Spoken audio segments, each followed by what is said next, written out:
Madame, Monsieur, bonjour et bienvenue sur Vox Africa. Je suis Fanny Wegscheider. Votre point quotidien sur l'actualité africaine et internationale, c'est tout de suite dans Vox Flash.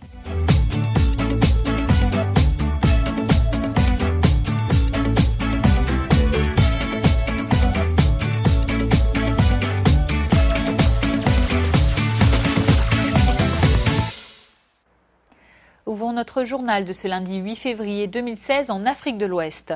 Au Togo, l'ancien ministre de l'administration territoriale, Pascal Bojona, a été libéré ce samedi. Celui qui était aussi porte-parole du gouvernement est sorti de la prison civile de Tsévié, située à 35 km de Lomé, et ce après 18 mois de détention préventive. Monsieur Bojona était incarcéré pour une affaire d'escroquerie internationale dans laquelle l'ancien président directeur général de la société pétrolière Elf, le français Loïc Le Floch-Prigent, était également impliqué, lui, pour complicité d'escroquerie. Monsieur Le Floch-Prigent, écroué pendant quelques mois, avait été remis en liberté provisoire pour des raisons de santé. Quant à l'ancien ministre togolais, Pascal Bojona, il a été accueilli chaleureusement par ses proches ainsi que ses partisans à sa sortie samedi. Je vous propose d'écouter la déclaration de Pascal Bojona après sa remise en liberté. Vos alertes, vos cris ont fini par donner la vraie dimension et les contours de ce que j'appelle, ou qu'il convient d'appeler, une procédure incongrue et absurde qui a été infligée à tort à Pascal Bojona. Je viens d'arriver, je suis chez moi, je vous donne clairement la conviction et le sentiment que le débat est ouvert. Mais l'avenir d'un homme est dicté par son créateur. Autre libération au Burkina Faso, celle-ci concerne une ancienne otage, l'Australienne Joséphine Elliott, capturée avec son mari médecin le 15 janvier dernier par des djihadistes. C'était à Djibo, au nord du Burkina Faso. Eh bien, c'est depuis Dosso, au Niger, que le président nigérien Mahamadou Issoufou a annoncé cette libération. Le président y est en campagne présidentielle. Je vous propose d'écouter Madame Elliott ainsi que le président nigérien.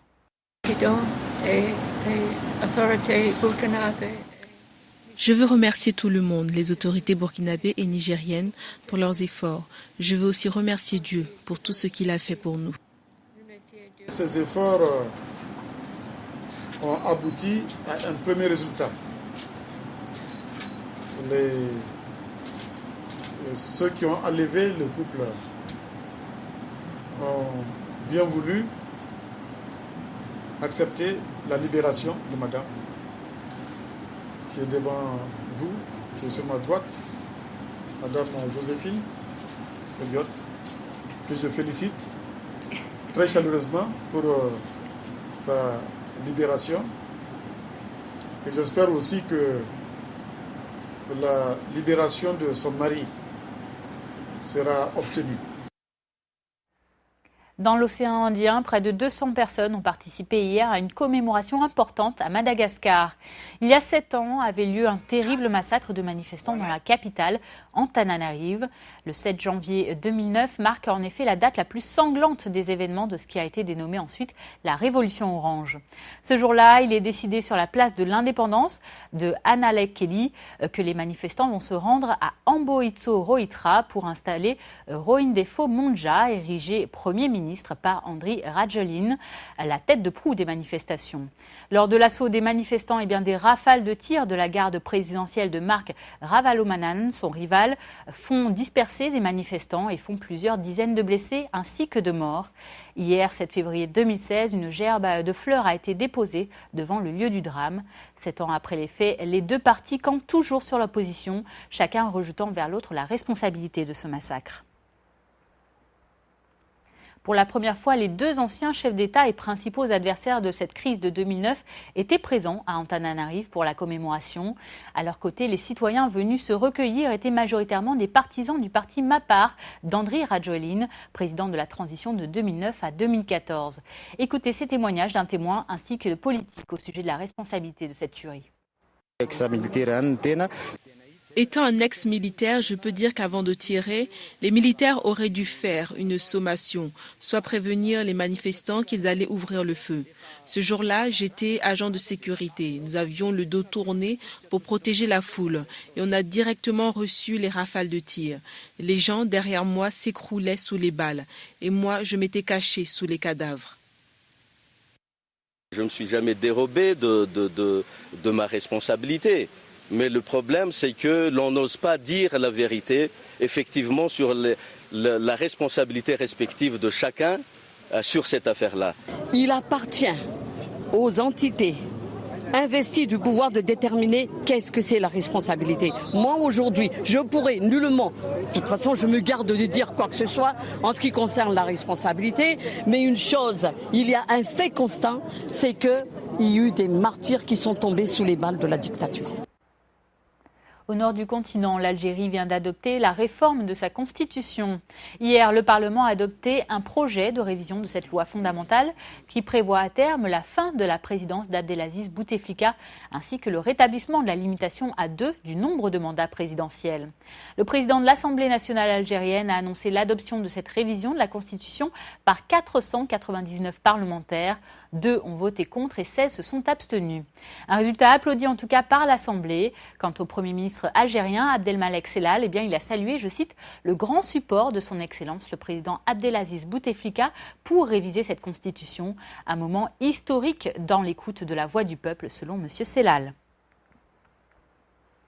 Concrètement donc, grâce à cette réforme, eh bien, le président Abdelaziz Bouteflika, âgé aujourd'hui de 78 ans, pourra terminer son 4e quinquennat. Il pourra même en briguer un 5e s'il le désire, mais il ne pourra pas prétendre à une présidence à vie, comme on le lui avait prêté l'intention. Un mot de football africain à présent. Hier, dans la capitale rwandaise, Kigali, eh bien, les supporters de la République démocratique du Congo étaient en liesse. Leur équipe, les Léopards, ont remporté en effet le championnat d'Afrique des Nations face au Mali. Après 2009, donc, les Congolais gagnent leur second CHAN, un championnat réservé aux footballeurs africains évoluant sur le continent.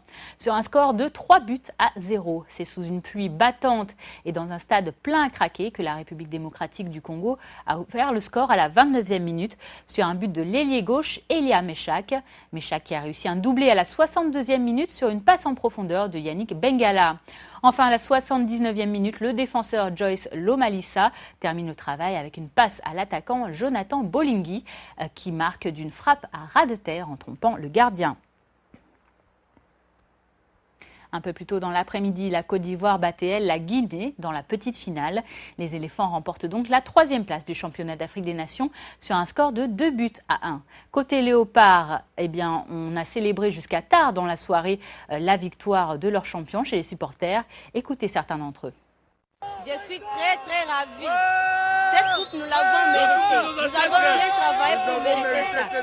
C'est notre victoire, c'est la victoire de tous les Congolais. Ça, c'est vraiment une coupe. J'ai dédié cette coupe à toute la population de l'Est et de la RDC. Parce qu'elle a beaucoup souffert. Cette coupe nous essuyait les larmes. Je suis vraiment très ravi. Oui, je suis très content à cause de gagner cette coupe aujourd'hui. Parce que ça fait longtemps que nous avons déjà arrivé ici à Rwanda de chercher cette coupe et maintenant je suis très content. En tout cas, nous allons fêter à Goma, à Bukavu, partout dans la République démocratique du Congo. Partout dans le monde. Je pense que partout, demain, il n'y a pas de travail. Et quant aux entraîneurs, eh bien, gagnants comme perdants, tous les 2 finalistes sont fiers du jeu de leur équipe. J'ai eu à le dire ici, en venant ici, personne ne vendait la peau de cette équipe-là chère. Parce que, vous êtes d'accord avec moi, un pays qui n'est pas encore en championnat, on n'a même pas commencé. Et encore, une équipe sur laquelle l'entraîneur est venu le 2 janvier. Du 2 janvier au 16, ça fait 14 jours. 14 jours de travail. Faire la présélection, faire la sélection, faire en sorte que l'équipe soit compétitive. Venir dans une compétition du CGR et se retrouver en finale. Vraiment, il y a quand même du mérite. Et surtout, une belle leçon aussi au niveau du public. Parce que parfois, quand on se déplace, on ne voit pas toujours ce fair play. Ici, on a vécu quelque chose qu'on ne vit pas souvent chez nous d'ailleurs. Il faut le souligner. Quand c'est bien, il faut le dire. On a battu le Rwanda au Rwanda et on est sorti sans heurts.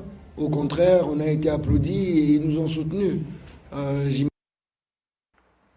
Et refermons cette page football africain avec le soutien unanime apporté vendredi par la Confédération africaine de football à la candidature du Cheikh Salman du Bahreïn. Soutien à la succession de Joseph Blatter à la présidence de la Fédération internationale de football association. Écoutez. Tout ce que j'aimerais dire concernant cette partie du programme exécutif, c'est que le comité exécutif a décidé que la Confédération africaine de football apporterait tout son soutien à la candidature de Cheikh Salman pour la présidence de la FIFA. Merci. Le comité exécutif de la Confédération africaine de football, à l'unanimité et au regard des candidatures, a décidé d'apporter son soutien unanime au candidat Cheikh Salman, président de la Confédération asiatique de football et vice-président de la FIFA. Et le communiqué de la Confédération africaine de football vous parviendra dans toutes les langues dans les heures qui suivent. Merci. À l'international, l'île asiatique de Taïwan a vécu un séisme de magnitude 6,4 sur l'échelle de Richter samedi. Le bilan ne cesse de s'alourdir d'heure en heure et le tremblement de terre qui a touché le sud de l'île a fait au moins 28 morts selon un dernier bilan encore provisoire. C'est une véritable course contre la montre qui s'engage pour retrouver des survivants. Hier encore, les secouristes taïwanais tentaient par tous les moyens de retrouver plus de 122 habitants ensevelis sous les décombres d'un ensemble d'appartements de 16 étages et 100 logements qui s'est écroulé après la secousse intervenue vers 4 heures du matin heure locale. Une enquête a été ouverte sur la construction de cet édifice alors que des survivants critiquent déjà des manquements en matière de sécurité. Terminons notre flash information avec les célébrations ce 8 février du Nouvel An lunaire chinois. Les festivités ont déjà commencé en Asie ainsi qu'en Océanie, notamment à Melbourne, ici en Australie.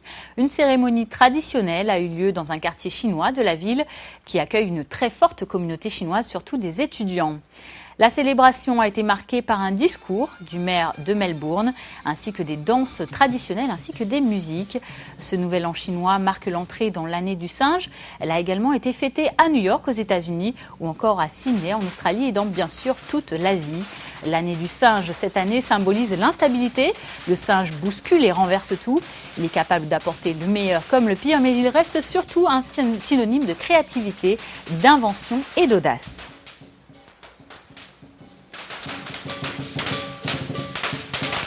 Écoutons Robert Doyle, le maire de Melbourne, ainsi qu'un citoyen chinois qui a participé aux festivités.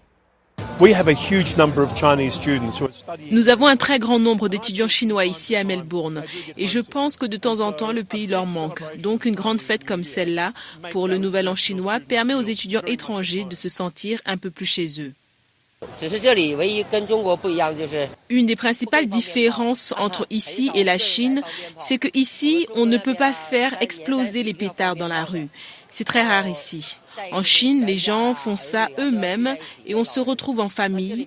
Il y a beaucoup de camarades ici qui ne peuvent pas rentrer chez eux, donc nous devons faire un effort. Et quand on rentre, on fera un rapport à nos parents.